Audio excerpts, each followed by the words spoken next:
సికింద్రాబాద్ పద్మారావు నగర్లోని కౌత కామకోటే కళ్యాణ నిలయంలో ఋషి పీఠ పరిష్కార ప్రధానోత్సవ కార్యక్రమం ఘనంగా జరిగింది.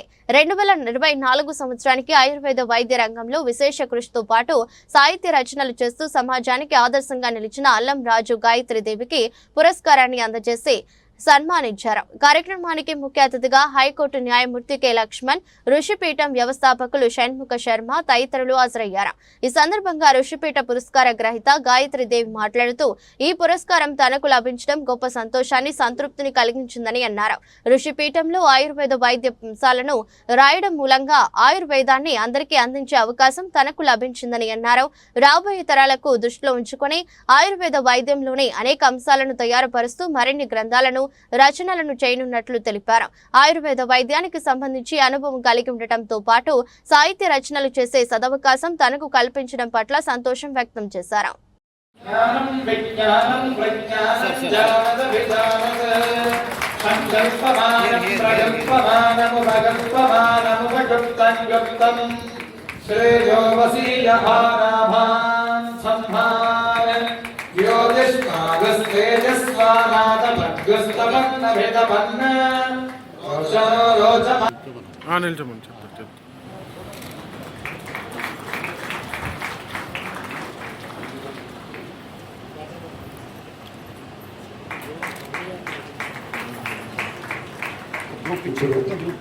విద్యల్ని గౌరవిస్తూ పురస్కారం ఇస్తున్నది.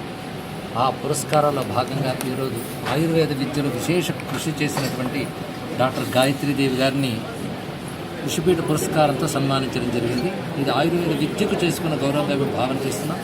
ఆయుర్వేద విద్య విషయంలో ఒకవైపు అధ్యాపనం చేస్తూ, మరోవైపు గ్రంథాలు రచిస్తూ, అందరికీ చికిత్స చేస్తూ ఆయుర్వేద విద్య యొక్క ప్రశస్తిని నిరూపిస్తున్నటువంటి డాక్టర్ గాయత్రీదేవి గారిని ఈ విధంగా సత్కరించడం ఋషిపీఠం ఆనందంగా, సగర్వంగా భావిస్తుంది. ఈ పురస్కారం ఇవాళ నాకు అందడం చాలా చాలా ఆనందమైనటువంటి విషయం. ఎందుకంటే ఆయుర్వేదంగా వేరే అంటూ దానికోసం ఏదో ఎజెండాలు ఏమీ లేకుండా దీని నుంచి మా పత్రిక ఏమొస్తుందని ఉద్దేశం లేకుండా నడిపినటువంటి ఋషిపీఠంలో నేను ఇన్నాళ్ళుగా ఆయుర్వేదం గురించి రాస్తూ ఉండడం, దాంతో పాటుగా నేను రాసిన పుస్తకాలన్నీ కూడా ఋషిపీఠం పబ్లిష్ అవ్వడం, ఇవాళ ఈ 25 సంవత్సరాల తర్వాత వాళ్ళు ఇచ్చేటువంటి పురస్కారం, రజతోత్సవ సందర్భంగా ఇచ్చే పురస్కారం నాకు ఇవ్వడం నాకు చాలా చాలా ఆనందంగా ఉంది. అలాగే నేను ఈటీవీలో కూడా చాలా కార్యక్రమాలు, జీవన జ్యోతి కార్యక్రమం కానివ్వండి, లేకపోతే ఈటీవీ లైఫ్లో కానీ, సుఖీపోలో కానీ, అక్కడ కూడా ఇదే సిద్ధాంతంతో, అంటే నాకు ఈ రిటర్న్ వస్తుందనే ఉద్దేశం లేకుండా నేను కార్యక్రమాలు చేశాను. ఈటీవీ వాళ్ళు కూడా నాకు అదే ఉద్దేశంతో, అంటే మీరు ఇలా మాట్లాడాలని చెప్పకుండా దేశానికి ఆయుర్వేదంతో సేవ చేయాలనే ఉద్దేశంతో వాళ్ళు కూడా ప్రోగ్రామ్స్ చేయించారు. ఇప్పటికీ అవి ఇంకా టెలికాస్ట్ అవుతున్నాయి.